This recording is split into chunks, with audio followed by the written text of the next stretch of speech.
안녕하세요. 애니웨이 코리안 한국어람 권대감이지. 오늘 강의를 시작하겠습니다. 오늘은 지금까지 음운론에 대해서 제가 쭉 말씀을 드렸고 그 음운과 음절에 대해서 말씀을 드렸습니다. 거기에 따라서 사실은 음운과 음절이라고 하면은 한국어의 발음, 소리와 관련되는 이런 강의였습니다. 그러면 지금부터는 이제 한국어에서 나오는 그러한 그 단어를 갖고 얘기하는 형태론을 갖고 소개를 드리고자 합니다. 우선은 여러분들이 이 단어라고 하는 그 말을 한국어에 저기를 할 때 유념하셔야 될 부분은, 자, 단어라고 하는 것은 음절과 음절이 합쳐졌을 때 만들어지는 것이 단어입니다. 자, 그런데 그 단어는 이 개념을 하기 이전에 단어라는 것은 어떤 것이냐라고 하면은 문장에서 자립할 수 있는 중에서 가장 작은 단위가 단어입니다. 즉 이런 그 형태론에 대해서 이제 얘기를 시작을 할 때 우리가 제일 먼저 알아야 될 부분은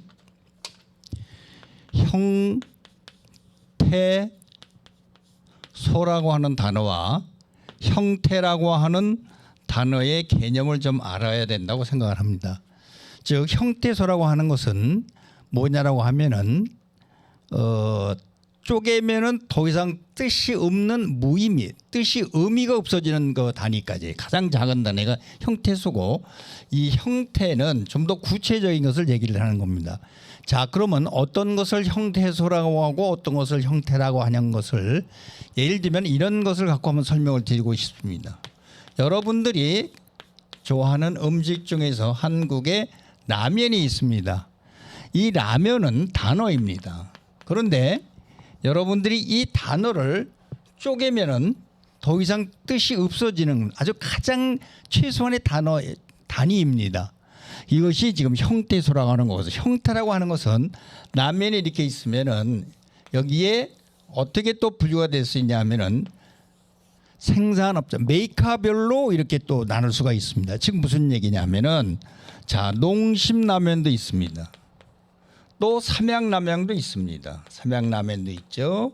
그다음에 오뚜기 라면도 있고, 또 예를 들면 야구르트 라면도 이렇게 있습니다. 이와 같은 이런 라면도 있고, 또 어떤 그릇으로 담았느냐, 용기에 따라서 예를 들면은 컵라면도 있고 봉지라면도 있고, 자, 컵라면도 있고 또 봉지라면도 있고, 또 무슨 라면이 있겠습니까? 도시락처럼 생긴 도시락 라면도 있습니다. 그 다음에 여기에는 우동 라면도 있고, 그 다음에 짬뽕도 있고, 그 다음에 짜장 라면도 있습니다. 이와 같이 여러 가지 형태가 이러한 그 라면의 종류가 있는데, 이것이 얘기하면 이제 형태인 겁니다. 형태.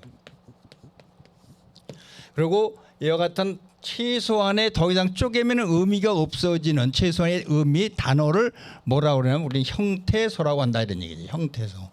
자, 그러면은 우리 한국에서 나오는 그 문장을 하나 갖고 어떤 것이 형태소고 어떤 것이 형태인지를 말씀을 드려보겠습니다. 자, 어떻게 설명을 드리냐면은 이 라면은 맛이 있다라고 이렇게 표현을 할 수 있습니다.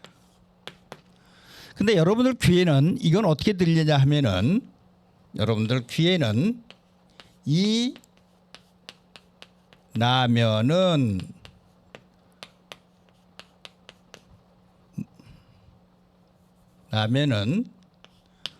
맛이 있다라고 이렇게 들릴 겁니다. 그런데 여기에 맛이라고 하는 것은 맛이 있다라고 하는 건데, 그 다음에 또 무슨 얘기냐면 맛도 있다. 이렇게 맛도 있다고 여러분 귀에는 들립니다. 또 맛만 있다라고도 들릴 수 있습니다. 맛만 있다 이렇게 들립니다. 맛만 있다, 맛도 있다, 맛만 있다, 맛이 있다 이렇게 되는데 우리가 글을 쓸 때 여기에다가 이러한 맛이라고 하는 것은 이건 형태소입니다. 변하지가 않습니다. 이걸 더 이상 쪼개면은 어떻게 되느냐? 의미를 우리가 알 수가 없죠. 그런데 여기에서 맛이 있다는 마에다가 시옷에 이가 해서 맛이 있다고 이렇게 바뀌었고 맛도는 이렇게 또 바뀐 겁니다. 맛도 있다. 또 맛만 있다라고 이렇게 바뀝니다. 맛만 있다 이렇게 되는 겁니다. 자 그러면은 우리가 만에 하나라도 이와 같이 이러한 글자로 쓴다고 하면은 이 발음되는 걸 갖고 우리가 어떤 것인지를 알 수가 없습니다. 그래서 우리가 한국어에서는 이러한 맛이라고 하는 대표적인 단어로 즉 어간으로 이렇게 단어로 이렇게 표시를 한 겁니다. 그래서 이것이 이 맛이라고 하는 것이 이 문장에서는 맛이 우리가 얘기하는 형태소가 되고 그다음에 맛이 이와 같이 되는 거 또 맛만 또 맛도 이와 같이 바뀌는 거 이와 같은 거 이것이 우리가 얘기하는 이제 형태가 되는 겁니다. 이런 얘기죠. 자 무슨 얘기인지 아시겠죠? 그러니까 우리가 단어에서는 그 단어는 이 맛이라고 하는 단어는 잘 보시세요. 맛이라고 하는 단어는 어떤 음으로 되어 있느냐 하면은 미음이라고 하는 자음과 플러스 아라고 하는 모음하고 시읒이라고 하는 이러한 그 자음, 모음 플러스 자음의 형태로 되어 있어서 이러한 그 음운이 모여서 하나의 뭐가 됐느냐 이제 음절이 되고 한 음절로 이렇게 이제 단어가 됐다. 이제 이런 그 얘기를 합니다. 자 그러면은 그 다음에는 형태소는 자 그다음에는 보세요. 자 그러면 형태소가 무엇인지를 이제 여러분들이 알았을 거라고 생각이 되고 다시 뭘로 얘기를 드리고 싶으냐라고 하면은 자 보세요. 그럼 형태소는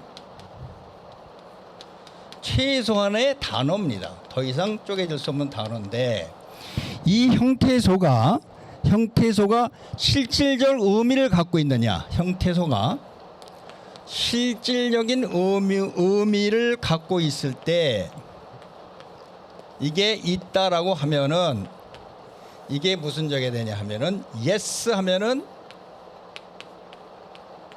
실질 형태소가 됩니다.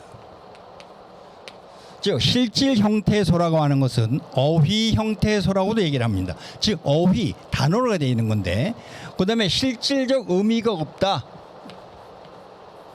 없다라고 하면 없을 묻자입니다. 없다라고 하면은 뭐가 되느냐 하면은 실질 형태에서 형식 형태소라고 합니다. 형식 형태소.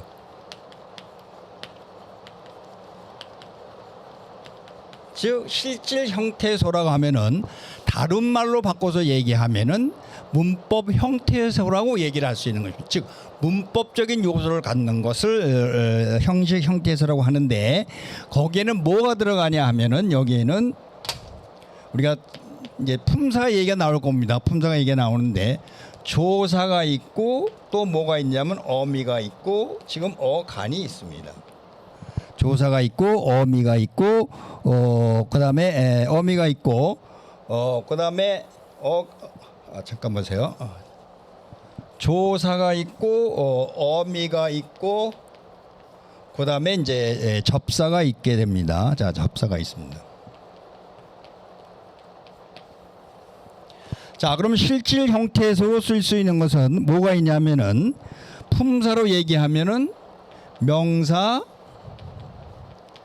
대명사, 수사, 그다음에 관형사, 부사 이렇게 되고 독립사, 독립 뭐가 있습니다. 독립 이렇게 돼 있는데, 자, 이와 같이 형태소는 실질적인 형태를 갖고 있는 것이 실질 형태소고, 그다음에 문법 형태소로 돼 있는 조사와 어미, 접사가 돼 있는 이런 형식이 있다.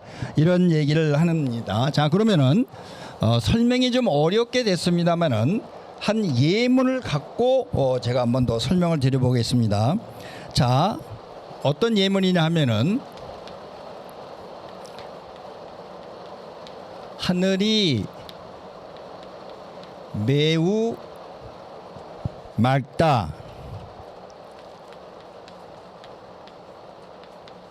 자, 이렇게 되어 있습니다. 자, 그럴 때 지금까지 배웠던 것을 갖고 얘기를 하면은 지금 어절이 지금 여기 몇 개 있느냐고 한번 얘기를 물어봅니다. 어절이라고 하는 것은, 즉 보세요. 어절이라고 해서는 지난번에 우리가 강의 때 운이 모여서 뭐가 된다고 그랬죠? 음절이 되고, 음절이 모여서 단어가 되고, 자, 잘 보세요. 단어가 모여서 어절이 되고, 어절이 되어 모여서 문장이 되고, 문장이 모여서 뭐가 된다? 문이 된다고 이렇게 얘기를 했습니다. 문이 된다. 자, 그러면은 하늘이 매우 맑다라고 하는 이걸 갖고 보면은 하늘이, 자 보세요. 이거는 주격 조사입니다. 매우, 이거는 부사입니다. 그 다음에 맑다는 형용사예요. 자, 그러면은 어절이 몇 개 있습니다. 어절은 한국어에 띄어쓰기 하는 그 숫자를 얘기했습니다. 하나, 둘, 세 개. 어절은 몇 개 있죠? 세 개가 있는 겁니다. 하늘이 있다. 자, 그러면은 어절은 네 개 있는데, 세 개 있는데 뭐냐 하면은 하나는 하늘이 있고, 또 하나는 부사로서 매우라는 어절이 있고, 그 다음에 맑다라고 하는 이런 어절이 있습니다. 자, 그러면 여기서 다시 물어봅니다. 자, 단어는 몇 개 있을까요? 단어. 자, 단어에는 그 갖고 있는 고유 명사와 또 보통 명사가 있는데, 자, 여기에서는 다 보통 명사입니다. 자, 그러면은 명사가 뭐가 있느냐면 하늘이 있죠. 하늘이 있고, 그 다음에 조사 이가 있습니다. 그 다음에 매우라고 하는 부사가 있습니다. 그 다음에 맑다라고 하는 형용사가 있습니다. 자, 그러면은 명사, 조사, 부사, 형용사 이와 같이 품사로 돼 있는 그것이 단어이기 때문에 단어는 지금 몇 개냐라고 하면 네 개가 되는 것이죠. 자, 그러면은 아까 설명을 드렸던 형태소를 갖고 얘기를 한번 해봅니다. 자, 형태소도 자립할 수 있는 것이 있고, 그 다음에 의존하는 저기가 있는데, 여기서 자립 형태소라는 것은 명사와 자기 스스로의 단어 뜻을 갖고 있는 것이 하늘이라고 하는 명사와, 그 다음에 매우라고 하는 부사가 자립 형태소로 됩니다. 부사. 그래서 자립 형태소는 몇 개 있냐면 두 개가 있고, 그 다음에 자립에 반대되는 것은 의존한다고 해서 의존 형태소가 있습니다. 의존이라고 하는 것은 혼자서는 어떤 의미를 전달하기 어렵습니다. 이 속에는 조사가 들어갑니다. 조사 이. 그 다음에 또 뭐가 있냐면 어미와 어간이 있습니다. 이와 같이 어간과 어미가 있는 이런 것이 의존 형태소다, 이런 얘기를 드리는 겁니다. 자, 그러면은 형태소에는 자립할 수 있는 명사와 부사가 있고, 이와 같은 예문에서 보는 것은 의존, 혼자서는 어떤 뜻이 전달이 못 되는 것, 이러한 조사, 그 다음에 이것이 어간, 여기 어미입니다. 이렇게 막다. 그래서 어미와 어간 들어간 것이 의존 형태소다. 이제 이렇게 이해를 하시면 됩니다. 자, 이와 같이 지금 제가 말씀드린 거는 지금은 형태론에서 이제 말씀을 드리는 것이고, 그 다음에는 이제 즉 단어들이 갖고 있는 품사와 그 품사가 문장 내에서 어떤 기능을 하는 것이냐, 어떤 역할을 하느냐를 갖고 품사의 품사 9개. 그다음에 그 품사의 기능이 어떻게 되는지, 또 역할이 또 어떻게 되는지, 역할.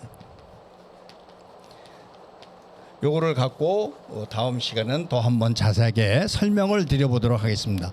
자, 특히 제가 외국어를 공부하면서 느꼈던 것은, 여러분들이 그 외국어가 갖고 있는 그 단어들의 품사를 알아야 문형을 알 수가 있고, 그 문형을 익숙해져야, 즉 패턴을 익숙해져야 그 언어를 쉽게 사용할 수 있기 때문에, 앞으로는 이 품사와 그 품사가 문장 내에서 어떤 기능을 하는지를 갖고 예문을 들어가면서 또 설명을 드려보도록 하겠습니다. 자, 지금까지 강의를 경청해 주신 여러분들에게 감사의 말씀을 드리고 다음 시간에 또 뵙도록 이렇게 하겠습니다. 자, 감사합니다.